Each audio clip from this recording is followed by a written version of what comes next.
ولیوں کے پاس ہر ایک کو انٹری ہے، مگر ولیوں کا طریقہ شریعت چھوڑنا نہیں ہے۔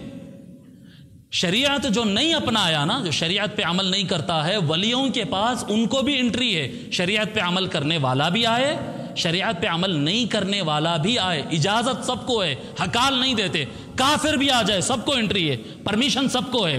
لیکن ولیوں کا طریقہ یہ، ارے بابا وہ مفتی صاحبوں کے باتوں کو چھوڑ، جی ارے میرے پاشا وہ مل صاحبوں کے باتوں کو چھوڑ، وہ اونچے پینچوں کو چھوڑ، وہ داڑھی رکھنے کو چھوڑ، وہ سب وہ چھوڑ، نہیں نہیں نہیں۔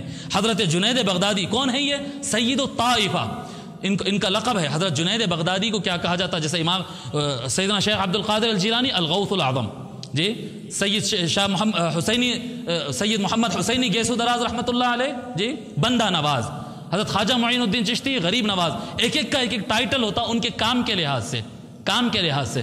حضرت جنید بغدادی کا ٹائٹل کیا ہے؟ سید الطائفہ، یاد رکھ لیں آپ، سید الطائفہ۔ سید الطائفہ ان کا ٹائٹل کیوں ہے؟ طائفہ کیا ہے؟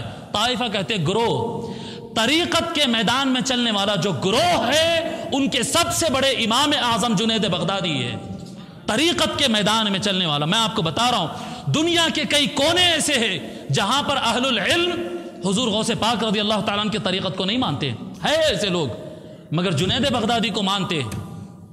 سلفیہ لوگ سعودیہ کی اور حکومت قطر کی آفیشل کتابوں کی بات کر رہا ہوں، آفیشل کتابوں کی بات، کہ کہتے ہیں طریقت اور تصوف گمراہی ہے۔ ان کے پاس تو گمراہی ہے نا، طریقت اور تصوف گمراہی ہے، ہاں مگر جو طریقت اور تصوف جنید بغدادی بتاتے ہیں اس سے ہم کو اختلاف نہیں ہے۔ سمجھ میں آ رہی بات؟ اہل تصوف کا میتھڈ، جیسے جو حنفیوں کے پاس سب سے بڑے امام کون ہے؟ امام اعظم ابو حنیفہ۔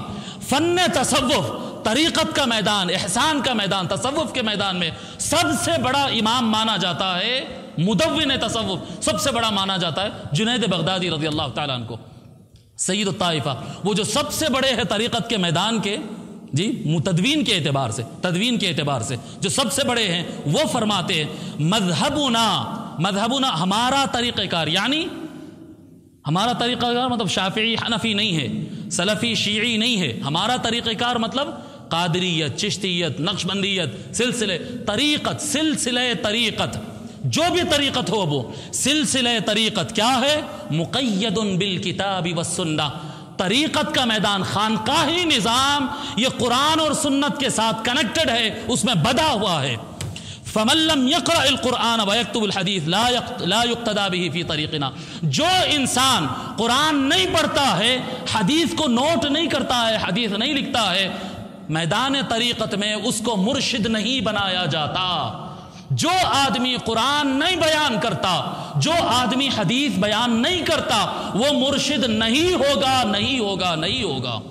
اب عام بن گیا نا بھئی، مرشد بولے تو بس وہ دعا پڑھ دی، عملیات کر دیے، اور وہ نماز اذان بھی ہوتے رہے، اذان نماز کا ٹائم بھی ختم ہوتے رہے، پیر صاحب ہے کیفیت میں تھے۔ نہیں بابا، پیر کیفیت کچھ بھی نہیں ہے، رسول اللہ کے حکم سے اوپر نہ کوئی پیر ہے، نہ امام ہے، نہ کوئی پیر ہے۔ اب طریقت کے میدان کے سب سے بڑے آدمی یہ بات بتا رہے ہیں، جو مرشد، جو خود کو مرشد کہے اور وہ قرآن اور حدیث اپنے مریدوں کو نہیں بتاتا ہو، نہیں پڑھتا ہو، وہ مرشد نہیں ہے، وہ ہمارے طریقت اور تصوف کا آدمی نہیں ہے، ہمارے تصوف میں لازم ہے۔ Don't forget to subscribe and press the bell icon to get notified.